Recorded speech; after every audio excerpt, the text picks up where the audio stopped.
Conscious గా ఇది ఒక నేను అసలు కాన్షియస్ గా ఉన్నానండి. ఎందుకంటే the moment you are conscious you lose your character. మీరు బిందాస్ ఉండాలి. నా ఒపీనియన్, నేను బిందాస్ ఉంటాను. ప్రీతి రెడ్డి గారు బిందాస్ అయితే, ఎస్ ఐఎమ్ బిందాస్. మల్లారెడ్డి గారు కూడా బిందాస్ కాబట్టి మామకి తగ్గ కోడలని చెప్పాము మేము. అది ఐ రియలీ డోంట్ నో. చాలా మంది చెప్తుంటారు. నేను వాట్సాప్ లో కూడా లేకపోతే సరే ఇన్స్టాగ్రామ్ లో కమెంట్స్ చూస్తుంటాను, మైనా కోడలా ఇదంతా క్వశ్చన్స్ వస్తుంటాయి. కానీ ఐ డోంట్ నో.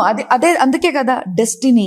దేవుడు ఎప్పుడైనా ఆయన డిసిజన్ తీసుకునేది తప్పు ఉండదు, అంతే అంటారు. అది ఆ క్షణంలో మాకు తప్పు అనిపిస్తుండదు. అప్పుడు నాకు కూడా అనిపించింది, డాడీ నేను పూణే వదిలేసి కన్నడ వదిలేసి అంటే తప్పు అనిపించలేదు, కానీ ఆ ఇబ్బంది అనిపించింది నాకు. అయ్యో నేను హైదరాబాద్ లో పోతున్నాను అంటే ఉంటది కదా ఎవరికైనా. పెళ్లి చేసుకున్న తర్వాత వేరే ఊరికి పోతే, వేరే ఇంటికి పోతే బాధ ఉంటదండి. నేనైతే వేరే ఊరికి పోతున్నా, తెలియంది ఊరు పోతున్నా, అది కొంచెం ఇది ఉండే. కానీ ఇక్కడ వచ్చిన తర్వాత నాకు ఒక కంఫర్టబుల్ అట్మాస్ఫియర్ వచ్చింది కాబట్టి నాకు ఈజీ అయిపోయింది. అండ్ ఆఫ్ కోర్స్ ఎట్లానే నేను రాక్షసిగానే ఉన్నాను, అందరు నన్ను రాక్షసిగానే ట్యాగ్ చేస్తారు. సో అట్లా ఉన్నప్పుడు I prove myself everywhere. I am there. This is me. Which is you.